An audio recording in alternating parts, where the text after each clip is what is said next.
Chapter 3 Lucky Coincidence. The telephone rang in the screening room, and Mrs. Miranda took the call. She was told to let Gabrielle come to his office with her resume. Tensed and anxious, she tried to be calm and composed as she knocked on the door. "Come in," came a deep husky voice. Still tensed, her heart beating heavily, predicting what kind of take-control type of CEO is this. She opened the door, and much to her shocking surprise, the man in that blue suit seated behind the desk, whom she had yelled at on the elevator, happened to be the CEO? Gabrielle was taken aback. She doesn't know if she will retrieve her steps out of the room or cover her face in embarrassment. Mr. Hahn approached her, still amused, and stood in front of her, gently towards her bent face, making Riel pace backward. She raised her eyes timidly, and when they met, she was dazzled, feeling numb. She never imagined that he was so handsome and smelled so good that her heart began to flutter. "You must be Gabrielle, the smart but unyielding, arrogant lady," Mr. Hahn whispered sarcastically but was still amused.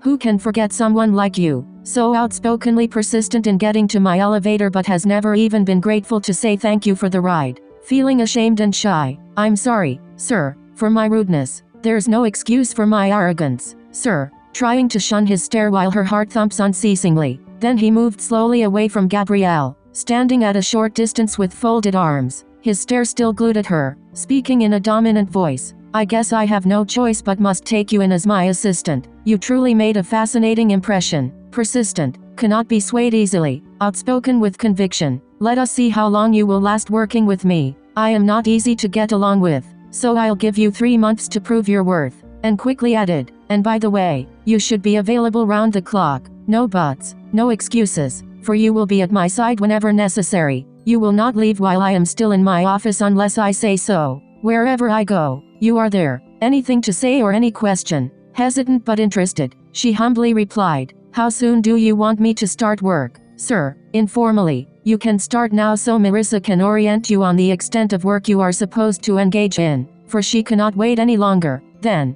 your function begins tomorrow." Walking back to his table, he added, "Be sure you have dressed appropriately. No jeans, no wearing of rubber shoes. Be sure you look corporate." Gabrielle bowed humbly and started to walk out the door when she heard him in an authoritative voice calling out to Marissa, then turned to her, his eyes glued on the paper he was holding. "Marissa will let you to your office to meet your staff working with you." Surprised by what she heard, she said, "I have an office and a staff to supervise." "Wow," expressed silently in exuberance. Marissa led her to a door annexed to the CEO's office just a short distance from him, separated only by a glass door. Glass windows surround her workplace so she can see the outside world when seated by her table, where daylight passes through, just like the CEO's office. She was then introduced to her working staff, Lowy and Alexis. Lowy oversees the telephone, making and accepting appointments and other relevant papers. In contrast, Alexis tends to all the forms of paperwork about communications with supervision and coordination with her as the executive assistant.